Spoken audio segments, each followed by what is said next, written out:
প্রাসাদের ফেরেশতা, আউলিয়া ও তার অন্যান্য নৈকট্যপ্রাপ্ত অনুগৃহীত জনদের দ্বারা বিস্তৃত হয়ে বসে আছেন এবং তাদের মধ্যস্থ ছাড়া আর কোনো কাজই আল্লাহ তাআলার কাছে পৌঁছায় না?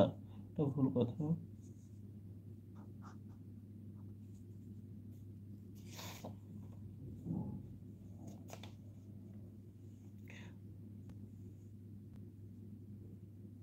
যে কোনো কিছুর ক্ষমতা রাখে না এবং অন্য ব্যক্তি যাকে নিজ থেকে উত্তম রুজি দিলেন সে তা থেকে গোপন ও প্রকাশ্যে খরচ করে। তারা আল্লাহর অথচ অনেকেই তা জানে না।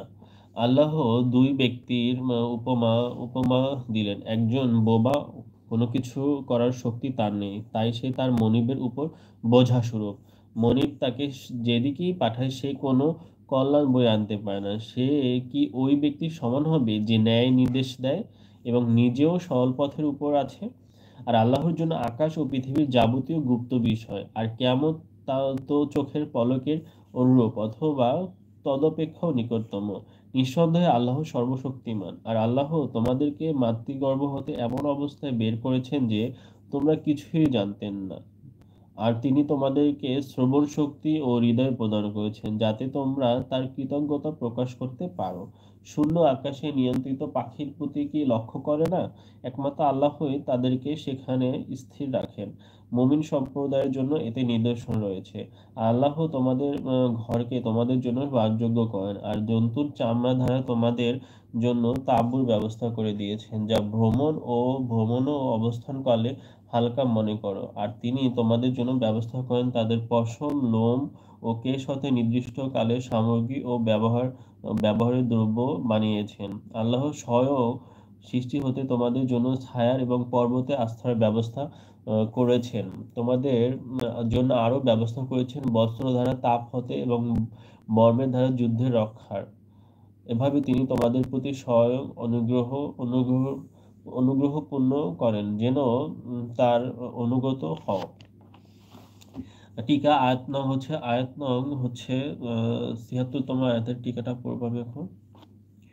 এই আয়াতটি হযরত উসমান রাদিয়াল্লাহু ও তার এক গোলাম প্রসঙ্গে নাজিল হয়েছে। হযরত উসমান রাদিয়াল্লাহুর এক গোলাম ছিল বড় দুষ্ট ও নাস্তিক। সে তার ইসলাম গ্রহণের সময় বাধা দিয়েছিল এবং তার ইসলামের সংকটকালে আল্লাহর পথে অকাতরে ব্যয় করাকে পছন্দ করত না, বরং সময় বিশেষে বাধা দিত। এই আয়াতে কৃতদাস শব্দ দ্বারা সেই গোলামকে বোঝানো হয়েছে আর অন্য এক ব্যক্তির দ্বারা হযরত ওসমান রাদিয়াল্লাহুকে বোঝানো হয়েছে।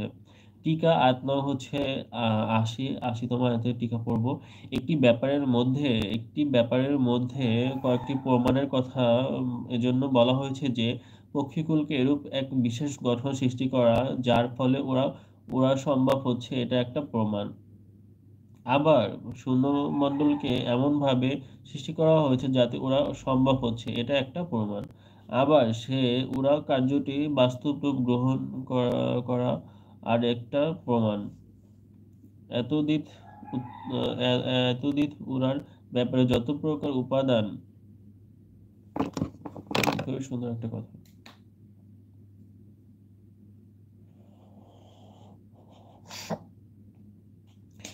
এত এত এতদ্ভিদ উড়ার ব্যাপারের মতো যত প্রকার উপাদান রয়েছে আল্লাহর মহিমা এসব উপাদানের উপর ওরা কার্যটি প্রতিষ্ঠিত করেছেন। অতএব এই একটি ব্যাপারে আল্লাহর অপার ক্ষমতার বহুবিধ প্রমাণ রয়েছে। অতঃপর তারা মুখ ফেরালে আপনার দায়িত্ব তো শুধু স্পষ্টভাবে আমার বাণী পৌঁছানো। তারা আল্লাহর নিয়ামত জ্ঞাত আছে কিন্তু অস্বীকার করে এবং তাদের অধিকাংশই কাফের। আর যেদিন আমি প্রত্যেক জাতি থেকে একজন সাক্ষী দাঁড় করাবো সেদিন না কাফেরদের অনুমতি দেওয়া হবে আর না তাদের কৈফিয়ত গ্রাহ্য হবে। আর যখন জালিমরা শাস্তি দেখবে তখন তা লঘু করা হবে না আর না তারা অবকাশ পাইবে। আর মুশরিকরা তাদের শরীকদের যাদেরকে ইবাদত তারা করাতো দেখিয়ে বলবে, হে আমাদের রব, এরাই আমাদের শরীক যাদেরকে তোমার